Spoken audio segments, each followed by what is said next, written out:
Okay, I'm gonna hang up on here. You can hear me coming through there, right? You can't hear me coming through the thing yet?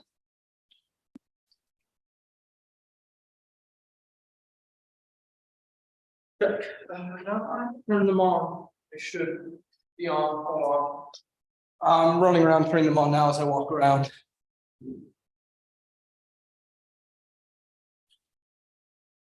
Okay, can you hear me coming through?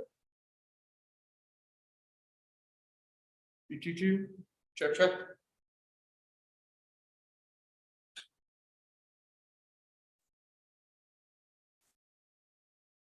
Okay, but you get your audio's coming through and it's all right, quality?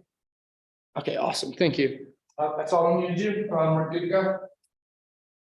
Thanks, man.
Counselor Bosmans.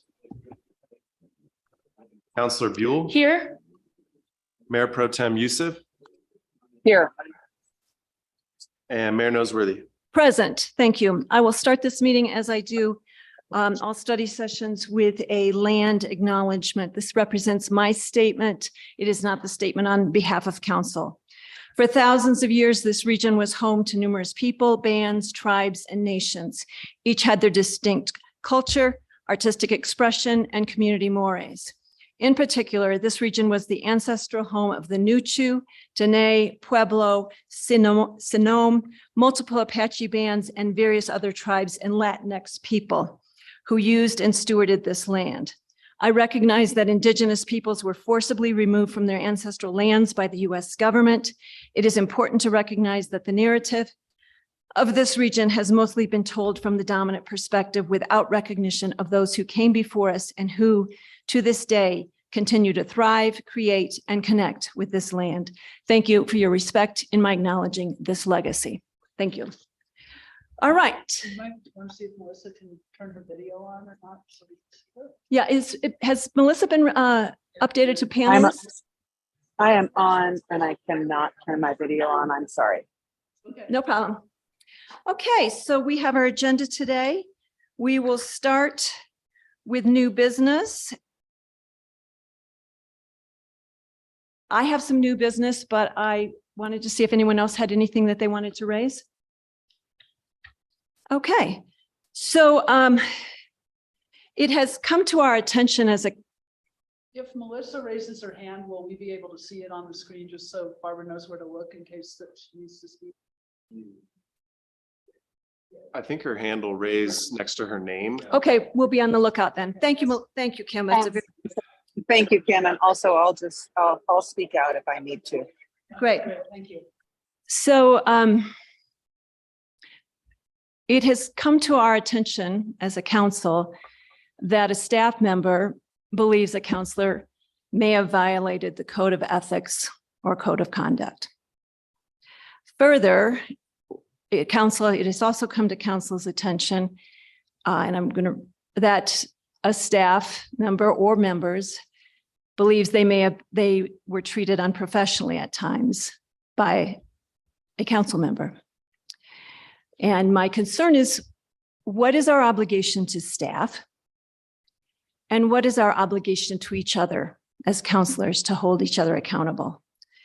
If we expect staff to be accountable and our appointees to be accountable, what is the process for holding a council member? And I know this is separate from what we discussed in February, but this is new information.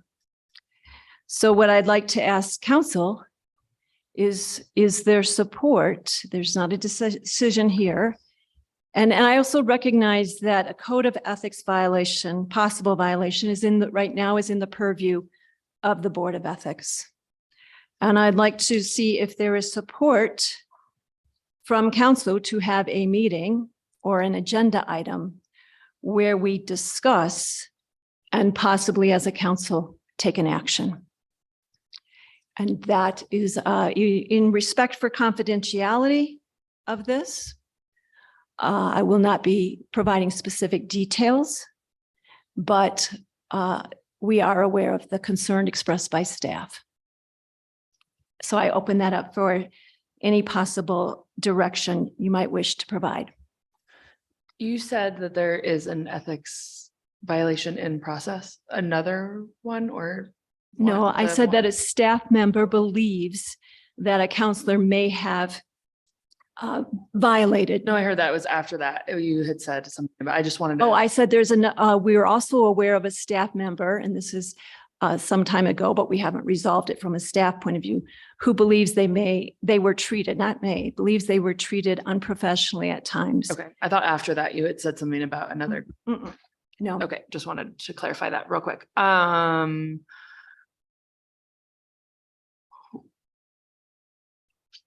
What would that look like an agenda item that gives all of us the information that you're talking about? I'm I'm like, what would that look like as an agenda item or would it, yeah, I guess I'm. Bill, we're looking at you. You'll notice I'm studiously avoiding your content. It would look like an agenda item says, thank you.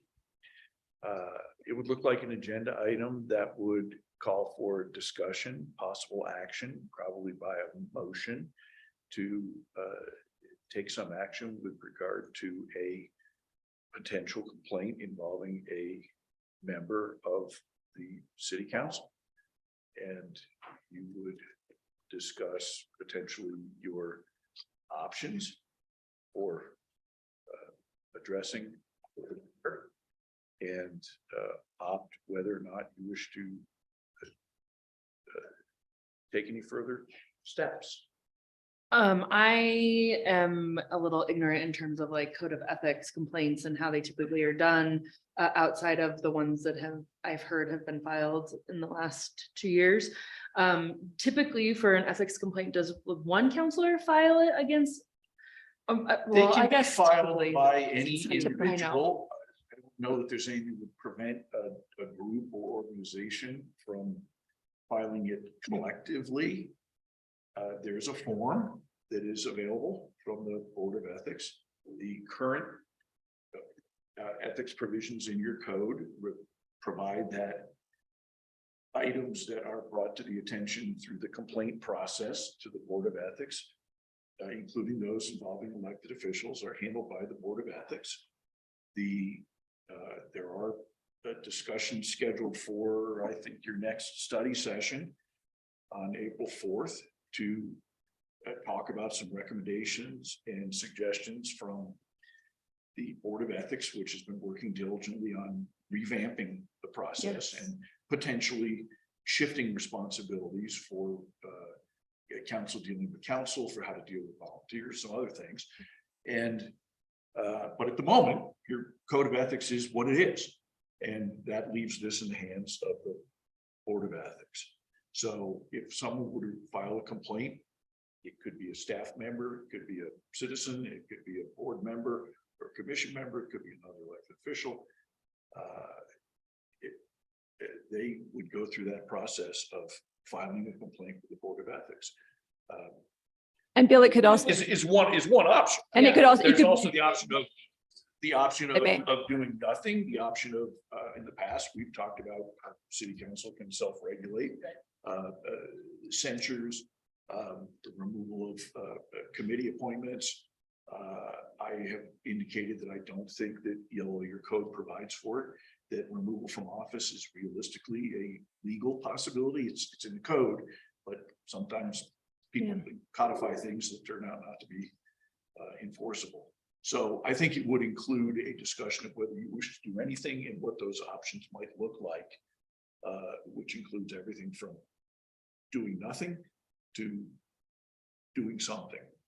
and including acting as a body rather than individual Yes, councils, that's conceivable. as which is a well. different statement. I think it's interesting that we happen to have the Board of Ethics coming up at the next study session, because that is super important, I think, to me to hear and like potentially revamp like how this is done. I am not of like the character to file ethics complaints Mhm. against other city councilors when I feel like we can work things out over, coffee or discussion and whatnot. But I will say that when staff is involved and supporting staff and our core values of professionalism, teamwork, respect are like on the line, like I have a severe issue with those things. And so I'm willing for a discussion to discuss like what it looks like, what the potential like routes are that Mhm. we could take and how best to address this issue. Thank you. And I'm going to call in Melissa. I do want to recommend, do say that I appreciate the Board of Ethics that will be coming to us. There is a time sensitive. It has to be done within a certain time period. If the route is to file an ethics complaint, there are time sensitive issues there, and any revision to this code of conduct will require numerous iterations, I do believe. Melissa, I'm sensitive to you being there, and would you like to say anything? Yes, thank you, Mayor. I appreciate, first of all, you bringing this up. I know it's a difficult discussion to bring forward, given the sensitivity of the subject. However, I do think that in this situation, we've all been presented with information from a staff person that would suggest that there may have been a violation to our code of ethics in this case. And therefore, I think that in that instance, it would be beneficial to have a public discussion about it in a meeting such that we're transparent and open, and we can have open and transparent discussions about our code of ethics that we sign when we decide to serve our community, and the rules of the engagement which we promise to uphold. So in this case, I think it would be beneficial to have it be an agenda item where we can all discuss it as a council and if potentially decide to as a majority potentially move it forward in that capacity. It is interesting with the fact that we are going to be having a discussion about the Board of Ethics changes, because in this case, there may have been a pretty clear situation of a violation potentially, and so it would naturally have to go to the Board of Ethics in this situation. So I don't know. I am all in favor of a public discussion about it as a group, if we can, for an agenda item going forward. Thank you. Thank you, We'll, Mayor. once we see if we have a consensus, we'll discuss timing and venue. Councillor Baxter. Well, as you all know, several weeks ago during a study session, I brought up this exact topic concerning actually the same city councilor. And I feel like by not taking action, we're enabling the continued behavior that appears to be inappropriate and possible violation of the code of conduct. And I think it's really important that we recognize that this is what happens when there are no consequences. The behavior continues and actually escalates. And one of the biggest challenges for me, as I mentioned at the meeting, is if there are no consequences and we as counselors don't stand up for staff, we're also not standing up for our community, and we've continued to follow this path, eventually there won't be any need to have a code of conduct code, because everybody will be violating it. And the reason why I say that is because when someone is trying to influence a board or commission in an inappropriate way, then that puts all other counselors in a really bad position, because in order for them to have conversations with the boards to present their points of view, then they would also have to be violating the code of conduct. And so I think this is it's not even a slippery slope, it's a cliff that we're falling off of right now. And I think something needs to be done. So I absolutely support an agenda item in a situation where we can discuss it and we can take action if we so choose, which means making a decision. And I will also add, especially Councillor Buell, to your point, I think it's imperative that we demonstrate to staff that if they have the courage to come forward and describe a situation, then I believe I feel we need to act as a council and discuss this. So I do believe I've heard from 4 councillors that there's support for there's a direction to set up a meeting or an agenda item. The question I'd like to raise, because this is depending on any action, it would take some time, could take some time. Is there support for having a special meeting to discuss this topic? Or the other option would be wait a significant period of time and have it on a city council agenda? It could be on the 4th. Or it could be or Mayor, before. Yes, Melissa. Mayor, I'm just wondering, given that we have on April 4th, the study session with the advisory board, perhaps it would behoove us to have the opportunity as a council to have a special meeting next week prior to that date, so that this issue doesn't get combined with it, so that we can discuss it separately. And it could be a very brief meeting if counselors are available. But I would be in favor of that. And you did say next week, correct, Melissa? Yeah, yes, next week if possible. Anytime from the 28th on, March 28th on. Is there support for that? 30.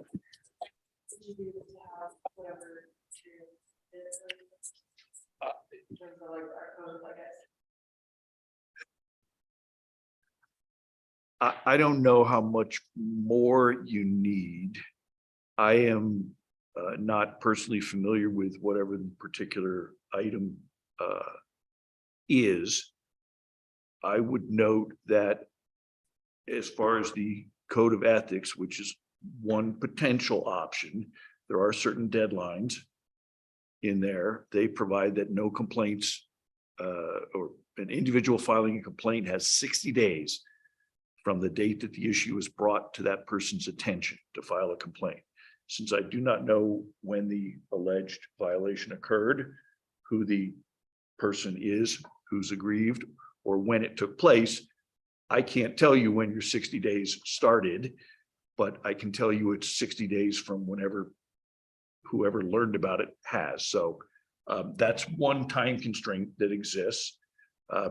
I'm also going to address the mayor's prior conversation, which was who can file a potential ethics complaint. And again, that is just one among options for discussion.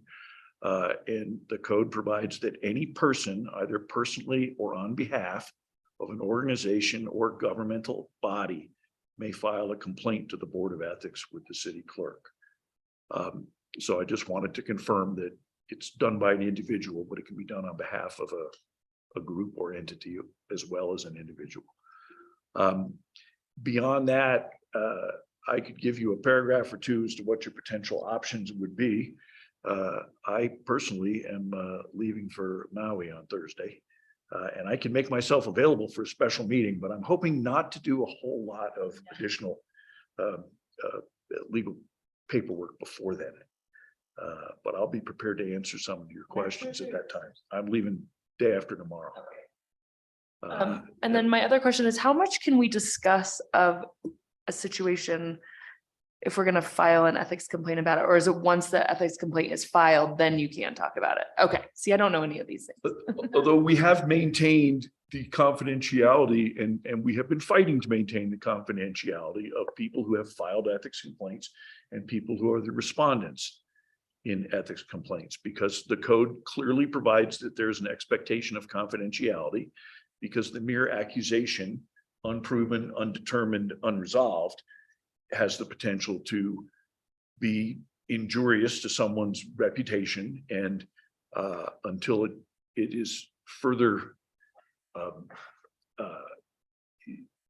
delved into and the Board of Ethics has taken certain actions, it's confidential. And that includes the name of whoever would file it. Although if you were to do it as a group, it would be fairly obvious, you know, if you have that discussion in public, who it is, who's filing a complaint. But we have worked steadfastly to maintain that level of confidentiality, which is what the Board of Ethics expects as well. I always think of it a little like a jury deliberating. You know, you don't get to know what takes place in the jury room. Understood. And so I would encourage great restraint in terms of discussing specifics in a public meeting. Well, then, Bill, is it appropriate that this be considered an agenda item or not?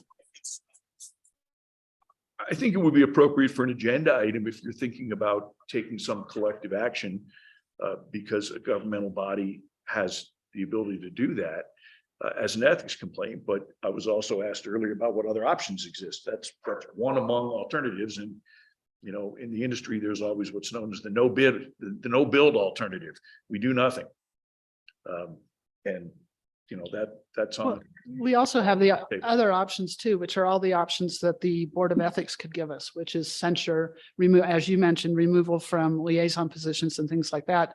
And that would be something that council would be doing because they felt that the behavior was inappropriate, because I don't know if we're qualified to judge the code of conduct. Maybe we are. Maybe we can make that decision, because it doesn't say we have to go through the Board of Ethics. It just says we may. So I think that that's part of the question, is how Right. do we handle this, and in what way, and what method? And if any, right? To your Agreed. point. Good point, Ken. So we have a possibility of a meeting next week, Thursday, a special meeting to discuss this and possible actions. Is there support for direct staff to schedule such a meeting, and recognizing that we are obligated, I want the public to understand this, we are obligated to do this in the public arena. We do not have an option to go into executive session.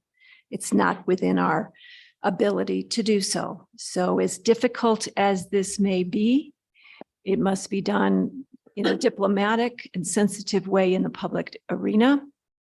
But it is a mechanism for it is a possible mechanism for holding ourselves and each counselor accountable to what we signed up to abide by. I'm available next week, Monday, Tuesday, or Wednesday. I'm not available Thursday or Friday. Melissa, do you have any options Monday or Tuesday of next week or Wednesday? Yes, I do. Okay. I'm wide open Monday and Tuesday. With I'm the exception available. of Shane. Yeah, I'm I can available make it. next week. I am also. All right, then we've received direction for, and we'll have all of council will be invited to this meeting. We have, it's a special meeting of all of council. We have direction to schedule a meeting sometime Monday, Tuesday, or Wednesday of next week, and you'll proceed. Thank you, council. And to our staff, I want you to know you're appreciated. I want you to know we value your work, your professionalism, and your courage. Thank you. All right, is there anything else that we needed to discuss under new business or future new business? If not, and Melissa, I do know you may need to step off, and I know your connection was not all that great to begin with. So I appreciate you being available, and we all knew that you were going to have to miss this meeting. We've known for some time. So thank you for your participation this morning and again this afternoon. And we appreciate you staying on as long as your connection is good and you can, but also recognize there are Thank you other so much. circumstances. Thank you so much. Okay, appreciate it. Bye-bye. Thank you. Bye-bye. Okay. We are moving. We're ahead of schedule, looks like. I can't see. No, we're not. We're not quite ahead of schedule. We are going to go to council retreat follow-up, which will be Devin Schmidt. And we have a break scheduled, but if we are behind, as we are behind a bit, we will possibly need to eliminate that. After Devin's finished, we will proceed with the library district discussion and timeline. Thank you, Mayor and Council. Devin is circling around, getting our PowerPoint established. What we wanted to do with this item is just have a moment to regroup with the City Council and make sure that staff was in alignment with the takeaways from the City Council retreat, to make sure that staff and council are on the same page. So she'll be providing a recap of the retreat and some of the action items that we took from there, from the direction given by the City Council.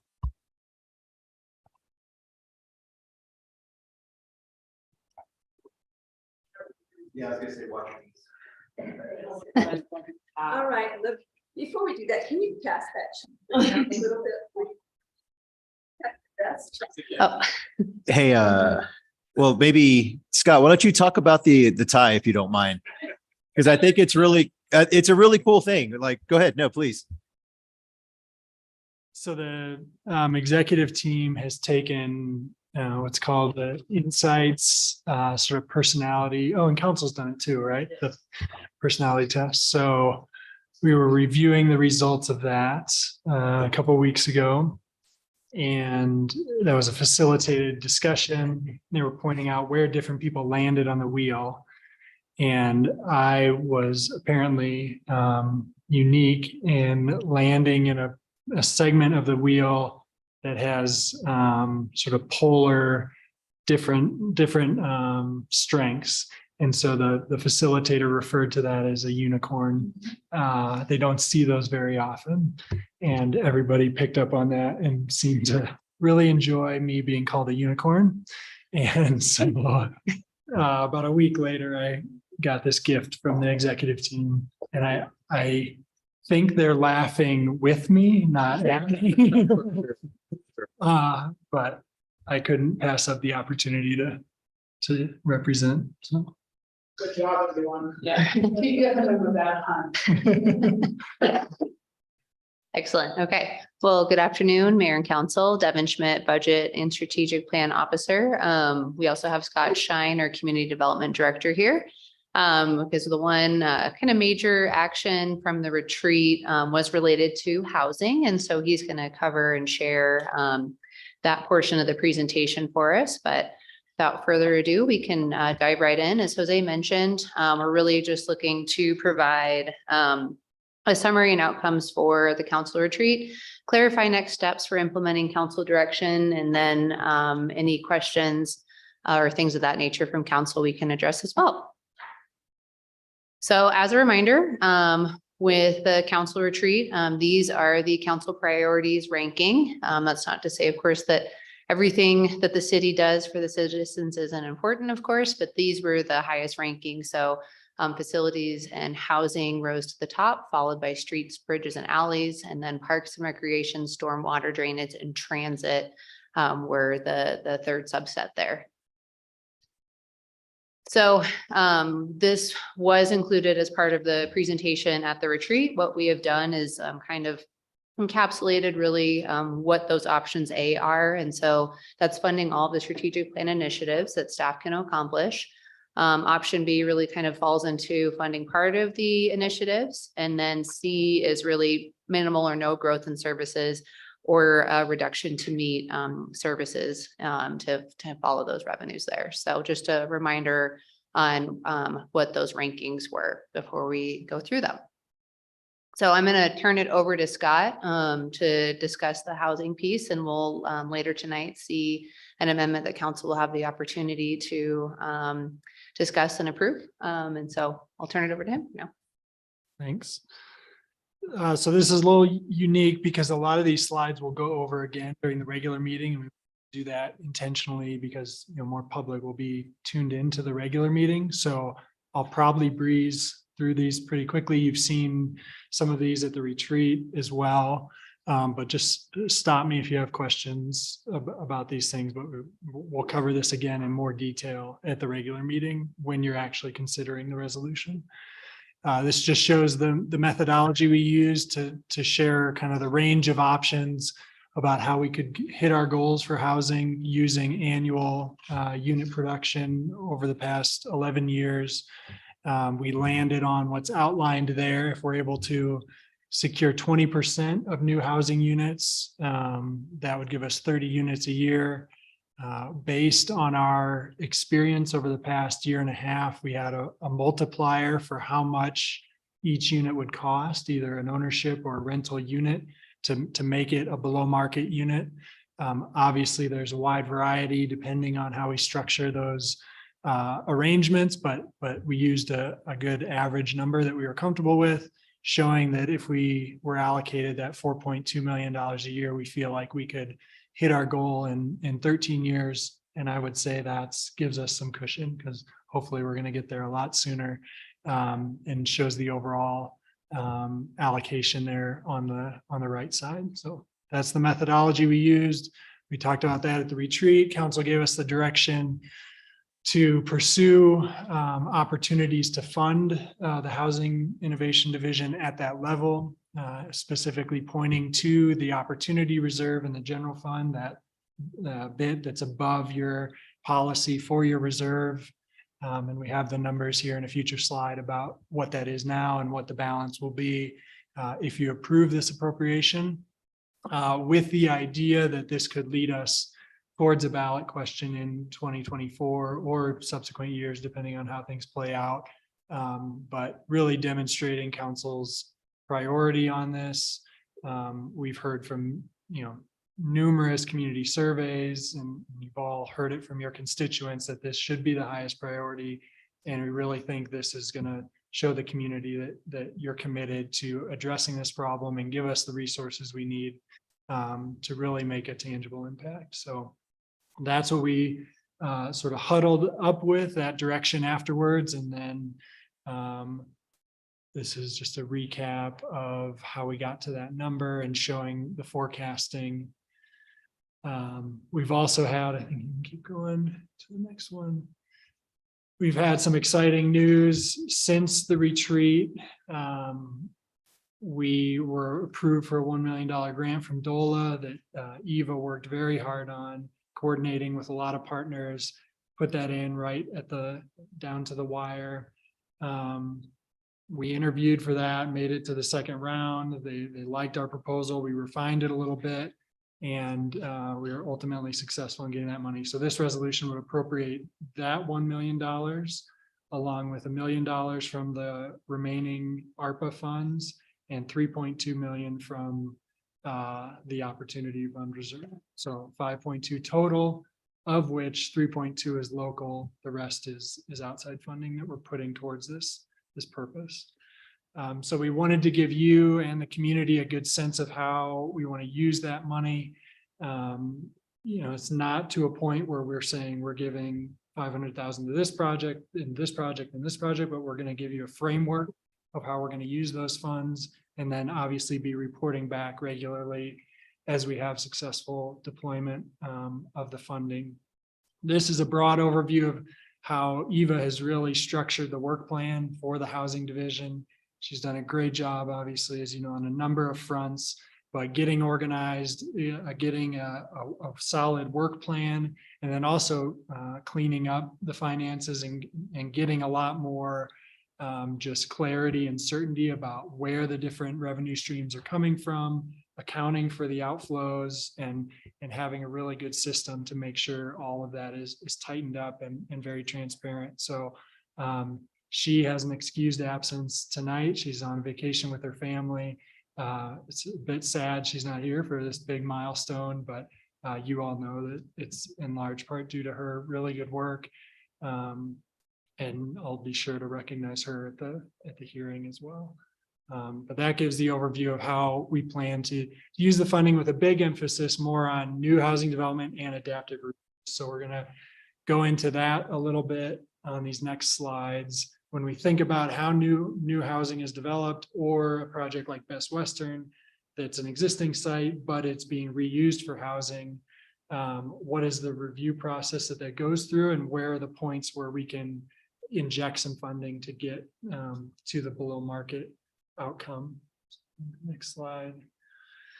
This is a graphic that we put together for DOLA, and maybe unless you see something on there you want me to dig into, I'll wait to explain it in detail until the regular meeting. But the overall idea is we wanted to set up a pipeline, what we've referred to as a housing accelerator, where you still have our review pipeline for a typical submittal, goes through standard hearings, doesn't have any public investment, doesn't have any front end sort of assistance from the RHA or other opportunities. We still have that pipeline. That's market rate housing that can still happen. But we're setting up this new route in partnership with the Economic Development Alliance and RHA, where if they help them on the front end with sort of acquisition, planning, services, and then they get to a submittal for a project, we're ready to prioritize that and get it through efficiently, with also some potential public investment to get the outcome of below market housing. So that's the simple overview. If you want to have any clarifying questions, we can do that. I can just add what you're saying, the Economic Alliance is anticipating this month and next month, there will be applications.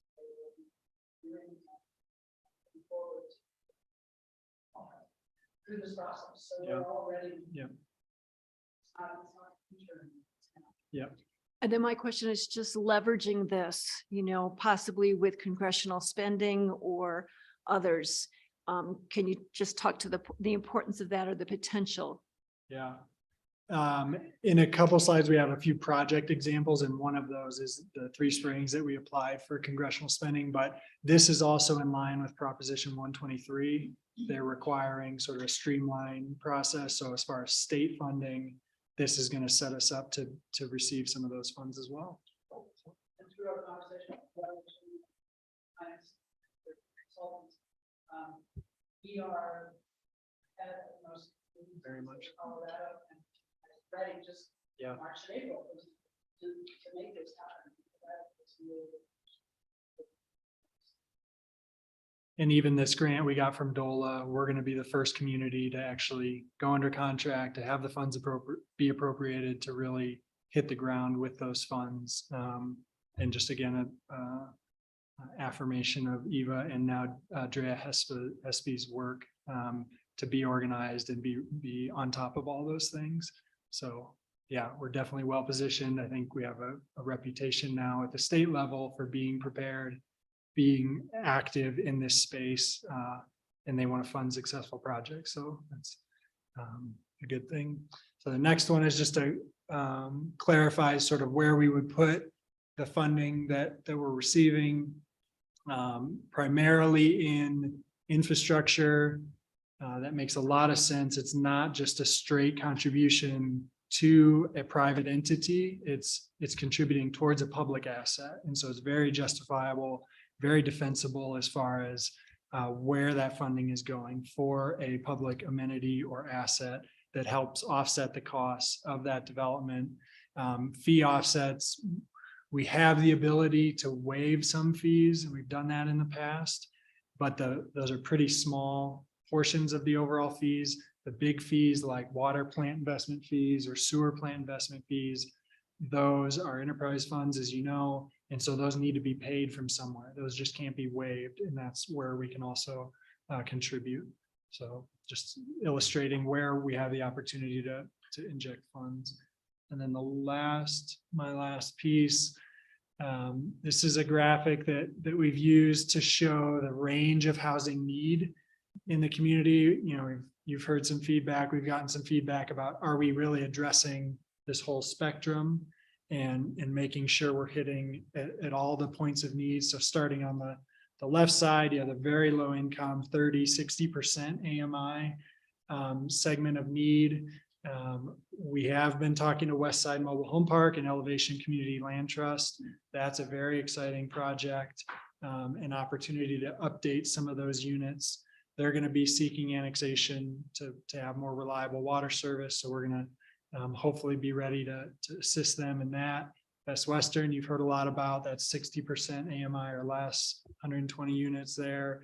And then that 80 to 120, you can see Three Springs really falls into that range, along with Mountain Trace. There's some opportunities there. They already have some deed restricted units, but with this new funding, we could potentially get quite a few more. And those are all ownership opportunities. Westside Mobile Home Park is the land trust allows for home ownership. Three Springs and Mountain Trace are ownership, which we're really wanting to focus on. We're getting a lot of rental proposals coming in, and we really need to build our ownership opportunities. So that's a key focus in that middle income range.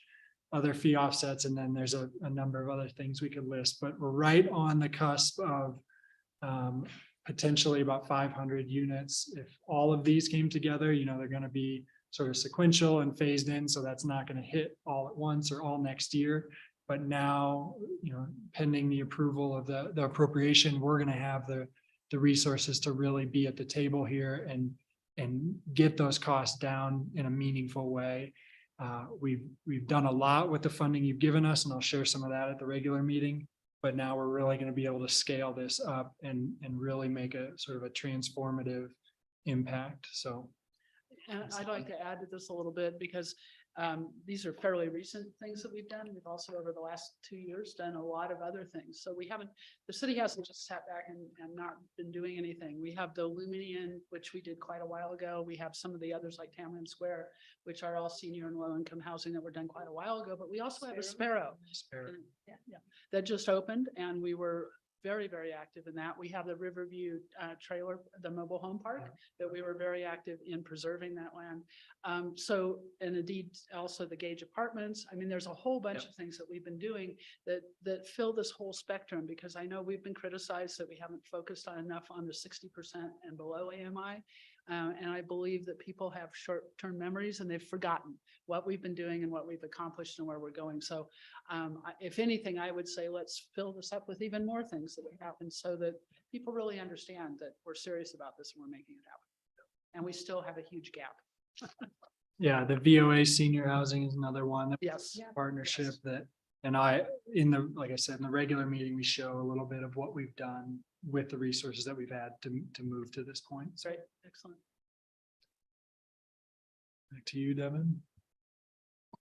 Okay, awesome. So a little bit around the finances as it relates to how this $3.2 million is coming to fruition or later for consideration from council. So council does have an opportunity reserve that is available in the general fund. And so that's where that green piece there is showing it says opportunity reserve.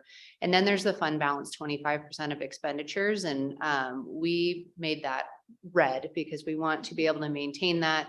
That's almost it's been called a rainy day fund or things of that nature. It has the Tabor reserve in it. And so what this slide is just reflecting is that 3.2 million for 2023. There's of course some caveats with the beginning fund balance.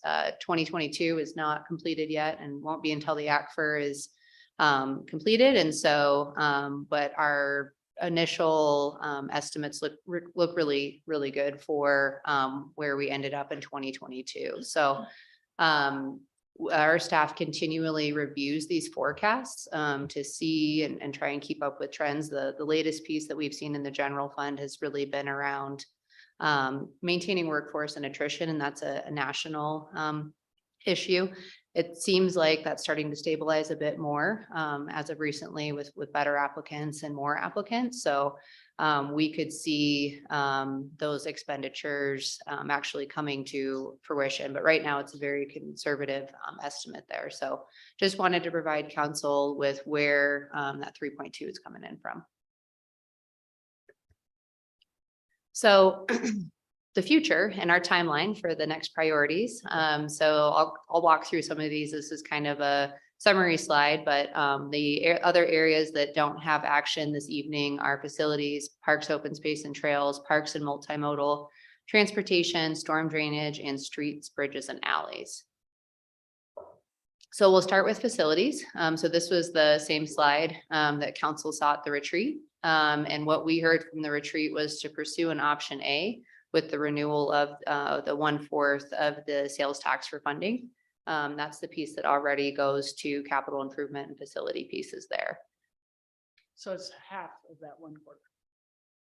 Or is it just 1/4? So it's half of the half. Yeah, yes, yeah. 1/4. Yes. 1/4%. 1/4 cent, yes. Yeah, sorry, thank you.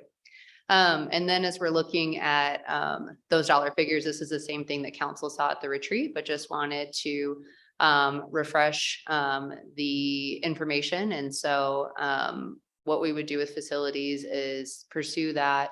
And later on, we'll talk about anything that could have a potential ballot initiatives should council want to pursue that. Can I just, of the city manager on that facilities, I just want clarity. Could you go back one slide? Sure. You talk about the annual maintenance that's needed and then the additional. So I'm assuming that a new police facility would be right in that additional. 37 to 41 million. That far. Oh, there it is. Couldn't quite see that far, so thank you. Yeah, replaces PD, Yeah. CH, CRH, and Carnegie. Great, okay. And then just, you know, I think online with that, we do have some capital upgrades that are needed at times for the City Service Center, the Durango Police Substation that's in Three Springs. This is kind of just catching up with some of the maintenance in areas in which we haven't really kept up with some of our facilities. So it would also provide some relief to those areas as well. I just wanted it to be real clear that the intention is to take this to a vote to the public. Yes, they're definitely. There should be some concern that, you know, we're gonna fund it out of our resources. This would definitely be a vote of the public. Unless somebody wants to make a large donation. We are accepting applications. Okay. So then moving on to parks, open space and trails. So this was also an option to consider, looking at option A, but coming back to council with an updated list of projects. We do have that calendared for a study session. And so we'll talk again about that timeline. And then there was a request of council to consider an eighth of the fourth or 1/8 of that, potentially going to transportation. So that will be included as part of the follow-up as we return back to council on that one. So I think something that'll help with the confusion, because they are 1/2 cent and 1/4 cent sales tax. When you say 1/8, people don't know if that's 1/8 of the total revenue, or is it 1/8 cent? 1/8 cent. Yes, so I think that we need to make sure when we're writing that out, that we're very, very clear about what that means, because Sure. that's 1/4 of the revenue is 1/8 cent in this Yes. case. Yeah, absolutely. Yeah, we can provide better clarity around that piece. That would be great. And again, this was the initial forecast that was presented to council at the retreat. We'll bring this back with this currently sunsetting in 2026. Parks and multimodal, a similar situation here. This was a pursue option A, but returned to council with a revised project list that's incorporating multimodal and parks plans. So that we don't have that large kind of capital projects there in 2035. So providing a stronger list of what those projects are. And I have a question. If I may, I see Sarah in the audience. The ADA, the $2 million per year, it's outstanding for ADA improvements. Would that qualify under the 2015 sales tax? Only the portions of the projects that are specific to pedestrians, bicycles based on the 2015 ballot. Okay, so there are some things that would be within that $20 million plan Yes. that would clearly fit within, would be appropriate for the 2015. Like sidewalks that are. Like our current, our ADA North Main project is identified in the ADA transition plan being paid for. Or sidewalks on 250 and 251. Sure, yep. If that has the transit stop element identified in the ADA. And could the transit stations, places for people to sit and be covered, and as Councilor Buell said, even be warm in some places, would that fit within the 2015 sales tax? That would not, that's That would specific to transit. Okay, thank you. Okay, and moving on to transportation. It was timely for Sarah to be up here. So this was a pursue option C at this time, given the current revenue sources that are available in transit. This does result in a service reduction by 2027, but also to return to council with a funding plan from lodgers tax, or potentially from lodgers tax, county partnership, and potential of the 05 reauthorization. So those were some of the areas that we heard from council to take a look at. And so when we return with transportation, we'll also have some potentials there. And again, the same financial information that was provided. And then as we're looking at stormwater, this was the pursue option B, which was kind of the middle of the road on the menu. And so there will be a stormwater master plan and recommendations for funding returning to council. So we'll have additional information about that, as this is currently funded by the general fund. And this is a question for the city manager. So if it's currently funded, there's still the potential for funding of the stormwater program. Could also can come from the general fund. It's not listed there, but that is a possibility, yes. Yes, that could be a possibility if the council derives it to be, provides direction that way. And again, the finances around that. And then moving on to streets, bridges and alleys, this was pursue option B, which had the biggest pieces around not looking at Durango Mesa Park, La Posta, next steps, and then also providing any grant opportunities as well as a project list that has some of that updated trip plan information in it for council to see. So that will also be returning to council at a future date with what those projects look like and how that 2019 sales tax can support these. May I ask one more question of the city manager? Durango Mesa, it would require, in addition to trails and amenities like that, there would be water and sewer issues, street issues. Do you envision a potential funding of taking that to a ballot? Or a debt, of some kind of debt possibility? I would probably, well, I wouldn't probably, I'd say that I need more information on that. I think right now we're pretty early in the stages of what that agreement would look like in regards to actually assigning what those responsibilities would be. I know that those are some big ticket expenses. And so not having a solid estimate would be hard for me to determine exactly what that road would be or route. I would say that probably with that, all options would be on the table. Specifically with this water and wastewater, I know from what I've heard from staff would be substantial because having to get it up uphill, up mountain, which way that we want to go. But all options are on the table. We don't have a funding plan that's been decided or even presented to council yet on any of those options. And I appreciate that. I just think it's important for the public to hear that we have not ruled out taking that to a vote to the public. It's still in the early stages. We're not ruling, we're not saying it's how, but all options. All options, Thank nothing you. has been ruled out.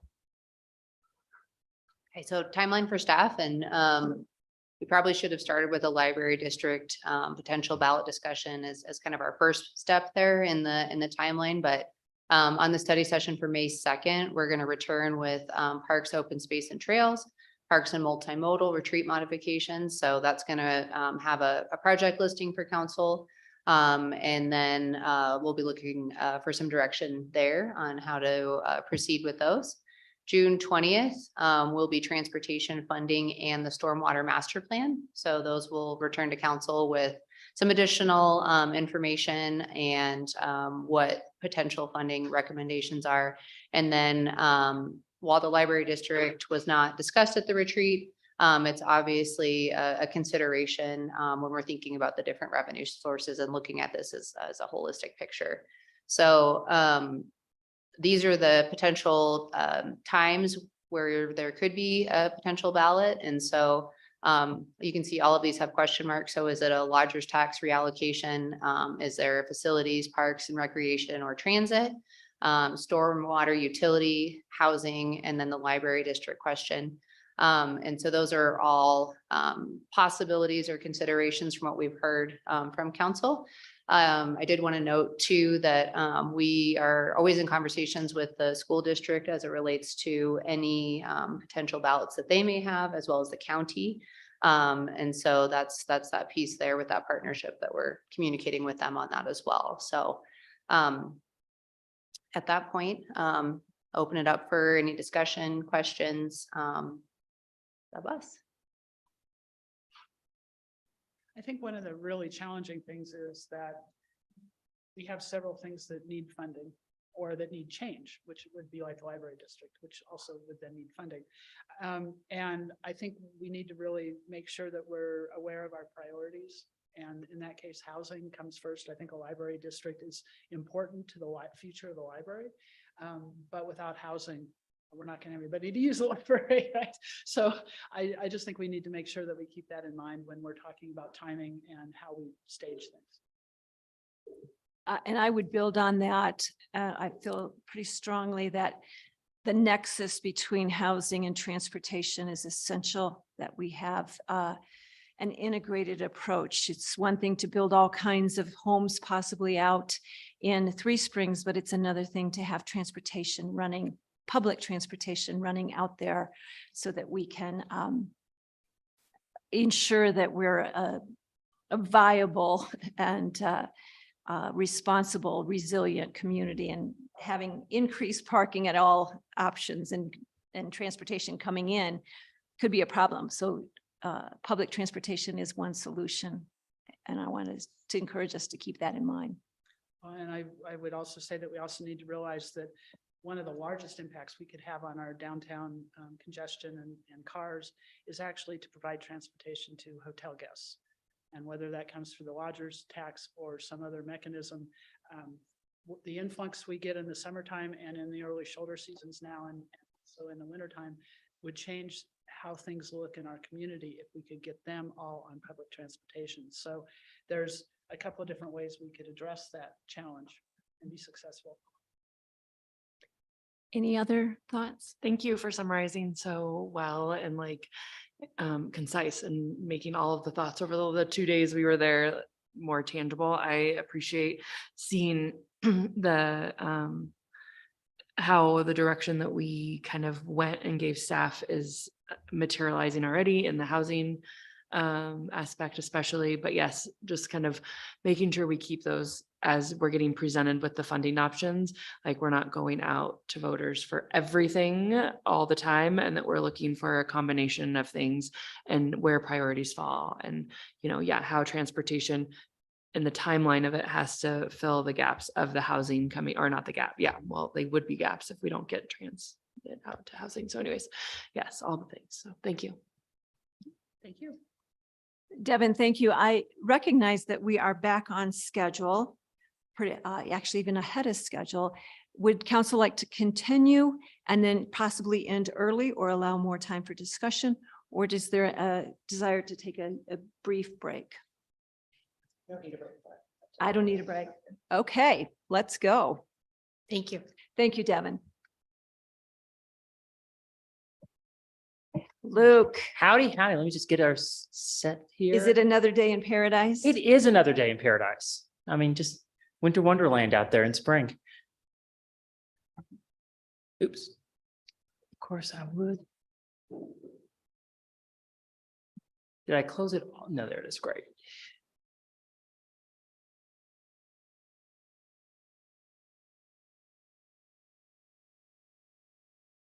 There we go. Council Mayor, thank you so much for having me on this blustery winter day that is in spring. We're going to be talking about the library district update. I am Luke Alvey Henderson with the library. This falls under financial excellence and high performing government and enhanced livability and sense of place. So today we're going to go over an overview of what was discussed by the county with a couple of additions, and we're actually looking for direction in next steps of pursuing a library district since we have direction from the county. So quick overview of library districts. A library district is just a public library established at its own taxing authority. And it's established by one or more governmental units or parts thereof. It's a political subdivision of the state, and it has an appointed board of trustees, a library governing board, as opposed to an advisory board. So this was discussed by county. There are two major pathways forward. One is legislative action. One is a petition of registered electors. They unanimously recommended a petition of registered electors, but we cover both in this because there is, of course, an option to kind of do both. You do a petition of registered electors, and then you look at a joint resolution. Legislative action requires 90 days notice and public hearing or hearings by participating governments, and a resolution or ordinance to set up the district from any bodies who are government bodies participating. The petition has just 100 registered elector signatures, and then the county decides either to pursue legislative action with the city or without, or just put the item straight on a ballot. And so basically 3 real options there. Can we go back? Absolutely. If I'm understanding correctly, the legislative action allows a resolution or ordinance to set up the district. Yep. But it cannot be determined the funding for the district. You would still have to go to ballot. Every method leads to ballot because the funding has to be established by voters. So no matter what, it ends up on a ballot and the voters decide whether they want to fund it. Now, what those ballot looks like changes, whether it's a joint resolution or not. Without a joint resolution, there's two ballots. One, we want a library district. Two, this is how we fund it. If there's already a joint resolution, there's really just this is how we fund it ballot. And so very similar regardless when it comes to that, but they always go to ballot. And Luke, I listened to you, your presentation at the library board meeting the other day, and you had a number of the percentage of libraries in Colorado that are districts. Yeah, that number is a little old because it doesn't even count Boulder. And that's a big one. But like, if you look at the map on the state's website, it's over 2/3. It just looks like it swallowed the whole state. And that doesn't fill in Boulder yet, which will take up a big chunk as well. And it's just, you look nationwide and that's the trend. That It was- larger library systems with populations that aren't very small are heading to district. And more of them have taken the success of larger library districts, and a lot of smaller districts are doing the same thing. So it's very much the current trend. It was interesting. I just wanted the council to be aware of this. You said that there's a reason libraries form districts, and those that have districts, if I've got your Yep. right, tend to do more. so Yeah, and much I more. could provide that. It's from, just, they haven't done a recent study. They did a study a little over 10 years ago showing that there was like a 14% increase in circulation for library districts compared to non-library districts. And that you tend to see greater usage in shorter amount of times when you're a district. And that's because it is factual that library districts tend to get a greater share of funding, and that funding resides stable for a longer period of time. But it's just for the fact that, when you're going to a tax issue and a ballot issue, you can set a certain number that can meet a projected goal and voters say yes or no. And if they say yes, well, then that's a greater share of funding than you're usually going to be able to get out of a municipality or county in any location. Yeah. So this was a timeline that I just put in our colors that was also from county. And it shows what if we tried to basically just go ahead with a petition process. Once the petition is completed and received, it takes 1 to 2 weeks to verify. And then that's when that 90 days is started of notice that the city has 60 days to decide if they would like to decline participation. And that's where there's that 90 days and 30 days here because they have to decide within 60 days. And then, of course, they have a meeting or hearing about the adoption of it. And then they have to have an interim board of trustees. And I'll go into what those timelines look. This is just a broad overview of like the steps. Then, of course, there's the notice to the assessor. And then there's an election in November if that would be met. And then within 90 days, they have to have an intergovernmental agreement post-election. And this is our look at the timeline for the petition. We think the petition process could take 1 to 3 months. We think it will take less than 3 months, but we just want to be realistic because we have to set up a issues committee to oversee that petition process.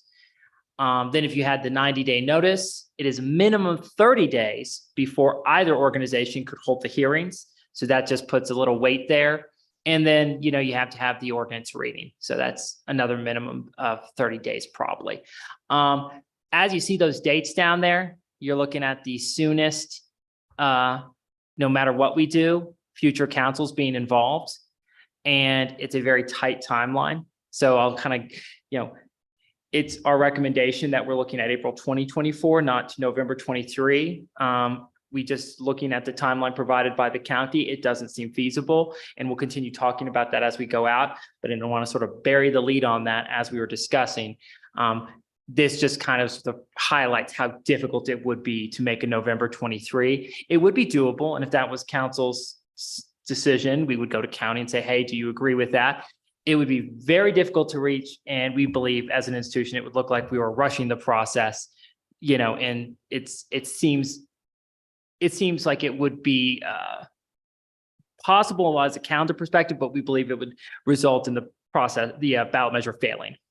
Would in April, because we wouldn't be running a city council election in April of 2024, would that then have to be a special election? Yes, it would. It would have to be a special election. We also believe that November 2024, you might as well flip a coin to decide if it's going to win or not, because when you're having a national election, you're having a far more voters and voters you couldn't possibly hope to fund the reach to get the information they needed to make an informed decision, versus likely voters on a special issue are people who seek out information, and you can reach them with the funds that we could, foreseeably raise in this community. Absolutely. So this is looking at, if we just started with the legislative process, I just included that in here, even though that is not our current direction from the county, so that you would see that, it's kind of similar. Once you have the note of intent that the county would start, the city has 60 days to say whether they want to be as part of that. Then there's hearings, and then the same exact stuff after that. And so if we skip the petition process and like county said it yesterday or tomorrow that like, hey, let's do a library district, that's the one that we could steamroll through possibly in a way that we feel would be unsuccessful. But just to see that timeline, so it is, there, because it was already part of the other project. So again, legislative timeline, and this is important if we did a petition process and then did a joint resolution after that process. We think that we said there's a review process of 1 to 3 months. What we're saying here is, even with the petition, we're going to continue this review process where we try to get information both for the county and the city councilors to have a better informed decision, such as what would it look like at different mill rates? What are some just basic ideas of what our new overhead would be, depending on what model of intergovernmental agreement could be made, so that the city council could make a more informed choice when it comes to joint resolution. So our goal is, as you see, that's a 1 to 3 month. We see the petition process. We hope to have some really good answers to those kinds of questions, which we'll be seeking from council and county commissioners, so that could be answered in receiving the petition process, so that, it could hopefully then, once the petition is done, if a joint resolution was decided by a future council, which it would probably fall right under on that timeline, that they would have an informed decision. And this mentions that there's the 90-day notice and the ordinance reading, and July 1st is the date you have to have all your ducks in a row to get on the ballot for 2023. So as you can see, even with this process, it could technically be done. It would just be so tight that we don't recommend that. All right, key information that will be provided is going to be provided by the county, and that includes the description and map of the proposed legal service area, the specified mill levy, which of course, we had questions about that. So we included some different rates that come from the financial analysis from the public advisory group. And then also, what the financing would be, and the name or names of governmental units to establish the district. Would the county then, I just wanted to make certain, Yeah. I understood that the county would take the lead in legal services requirements?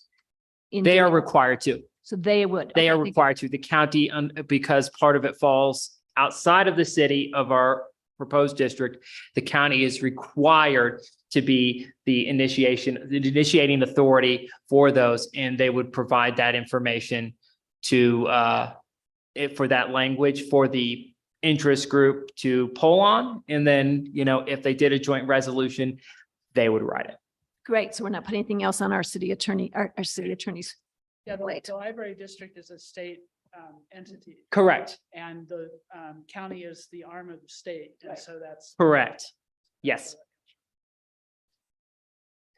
All right, so next steps, if there was an establishment of a library district by petition, by joint resolution, by both, then there would be initial library board trustees. That does not have to be the permanent trustees. It's often interim, and it usually draws from city and county appointments. But then that's something that the eventual library board of trustees has to set up their rules and obligations and so forth later on. So they would decide if that's going to continue. There needs to be a written agreement between the legislative body of each participating government unit and the library board of trustees within 90 days. That is not a full intergovernmental agreement.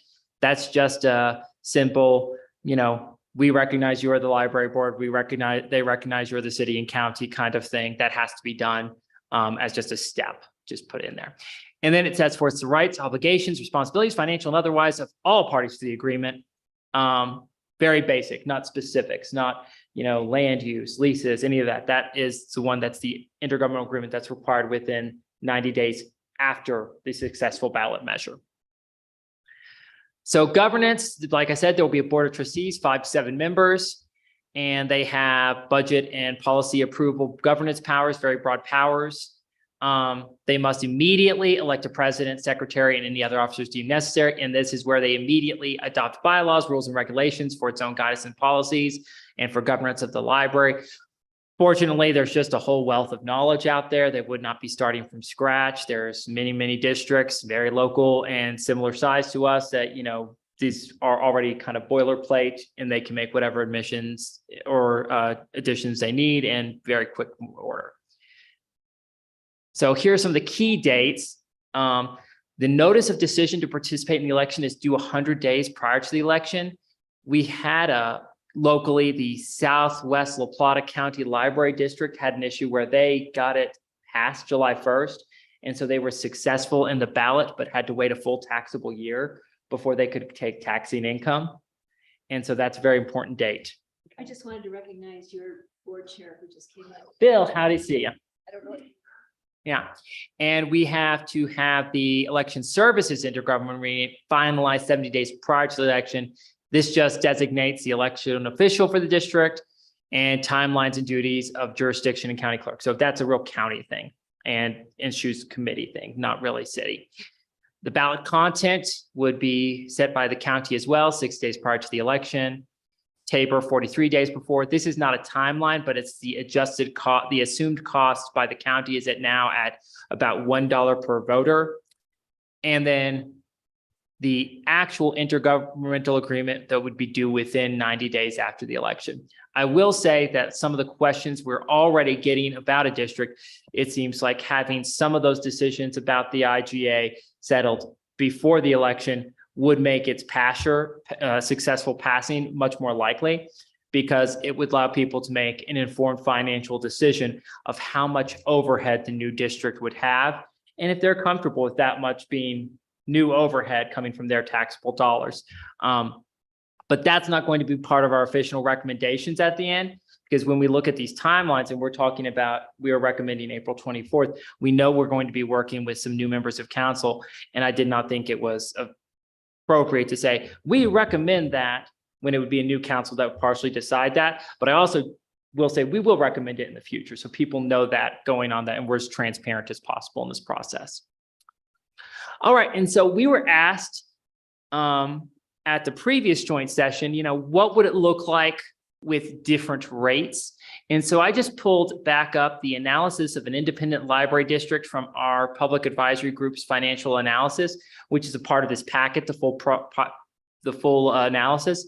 And as you can see, anywhere from 3.25 to our proposed in the poll 3.65 gets us extended services for over 10 years. It's just the 3.65 gets us to a projected 2040. That does not mean that the library is officially recommending that. We just pulled at the highest amount under the recommendation of the advisory group to see if that was tenable at all. Seeing that it was, but several respondents said they would be happier with a lower tax rate. That is something that an issues committee would be looking at. And it's something that we're going to be working with the county assessor's office to check those numbers with more up-to-date information to see if, 3.6 or 3.55 or 3.5 is more tenable than it was, a year and a half ago when these numbers had to be run. So here are the basic options: petition process alone, which allows for voter input, but is time consuming. If you were trying to reach that November 23, legislation option alone, no voter input whatsoever, but it does give government support, or a combined approach where you do the petition and then it goes to a joint resolution, which allows for voter input, gets government support, and yes, would be time consuming, but if was not meant to meet that 23rd date, certainly doable. And so this gets to our recommendations. We recommend the formation of a issues committee, which was recommended by the county, to pursue a petition process on a timeline agreed to by both city council and county commission. And we recommend a date no sooner than April 2024 for a ballot measure. We would assist in the formation of an issues committee. We would present if necessary at the next joint session to just get the clarity from the county commission on how they would like to establish a timeline. But that could also just be done something through correspondence if they felt that was not necessary because it's a minor change to what we're looking at. And we will also provide informational support for the petition process, as well as a deadline process for how the important deadlines that need to be met by which possible agencies, which public groups, so that that April 2024 deadline could be met by. And that gets to the end of it. So I'll take any questions, comments, or suggestions you have at this time. Thank you for the presentation. I appreciate you, coming forward with a realistic expectation and also taking not feeling rushed, like we're trying to rush something through and not doing our due diligence. And so I appreciate that approach and support it wholeheartedly. So thank you so much. Sweet. Yeah, I think the way you've gone about this and taken the time, and the library board, I commend them for taking the time. I know they've had discussions and back and forth and how to make it all work. And I think everyone's done a great job. And I agree with Councilor Buell that I think moving it along more slowly than trying to rush it for November is much better, not just better chance for success, but the reason why is because people understand the benefit and the contribution that it makes. So I think it's going along well. I too agree that I think an April deadline is a good one to target. It does push you, but it also gives you some time. I also want to recognize, Bill, I want to recognize your service. You've been instrumental in this process as the chair of the Library Advisory Board, and I appreciate that. And the role of Melissa Youssef as our liaison and Clyde Church Absolutely. as the county liaison on that board. I think it's been very important. And finally, Luke, I want to just acknowledge your willingness to go through a process that may involve change for you in your profession and work employment. And so that's not always an easy thing to consider, but I've always felt that you had the health of the library and the health of the city as a whole in mind, which sometimes means that there's other divisions that might need support more than the library. And I appreciate the professionalism you bring to that. Thank you so much. Wanted to say something to what you said. You mentioned the April 24 deadline, and I personally don't think that's the deadline. I think that this could be done at any time in the next year and a half. That would be the right time to do it, given other things that might be needed to be done. For example, one of the questions here is, if this library district occurs, what happens in the joint sales tax? Absolutely. And we've talked with the county commissioners about childcare, senior center. Yes. Transportation. And I think that those two things kind of have to move in lockstep together so that people understand where that money that, in the case of the district, wouldn't be coming out of the joint sales tax anymore, where that money might be going and the intention with it. Otherwise, I think the ability to be successful with the library district is going to be minimized. We agree. That's actually going to be a part of our next timeline proposal, is to be able to schedule and have those conversations, because we feel completely that if people don't know where this money that, is currently going to the library is going to, they have no reason to vote. And to go back to your previous point about transparency, I agree with you completely. The passure or failure of this ballot is not the worst case scenario. The worst case scenario is it passing with incorrect or incomplete information, and people, or even the perception of it, and people feeling they were tricked. Because I said this at our last library board meeting, the trust that we have in the library is far more valuable than an additional $2 million in revenues a year. That's unquantifiable. So yeah, I agree completely. And that's something that we hope to see. We recommend as an institution, knowing where that money is going to be spent, to me, is what's going to decide the success or failure of this specific ballot initiative, because it's the real story. And how that coordinates with other ballot issues that might come into. play Absolutely. somewhere along the way. Absolutely. Great. Thank you. And I would just agree with you in the sense that what you said about how else we might use, or the city and the county might use money from the joint sales tax. I also want to say this has been in the works and under discussion for at least 4 years, if Yes. not longer. And so I think that's really important. And also, back to how we started, there's a reason libraries form districts. Yes. And I think that message will be really important. to convey. Absolutely. We believe that a library district on the whole has more financial stability than other funding mechanisms. And that seems to be holding true, especially in the state of Colorado. And especially when you look at library districts versus municipality funding for similar sized population centers with a similar taxable base, that they just, for instance, we are above numbers in usage with most comparison, with one exception. When it comes to per capita funding, we are below average for the city of Durango. And that's mostly because we are comparing ourselves to library districts. Interesting. Anything else for Luke? Thank you, Luke. Thank you. So council, we are efficient And effective. and effective. Again, my vision isn't what it used to be. We are at I can't quite see, 3:40.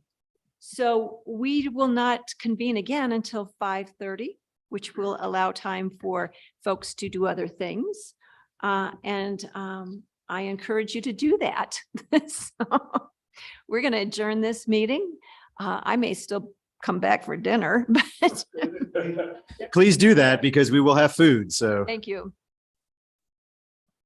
This meeting is adjourned, and Ben, will you stop the recording?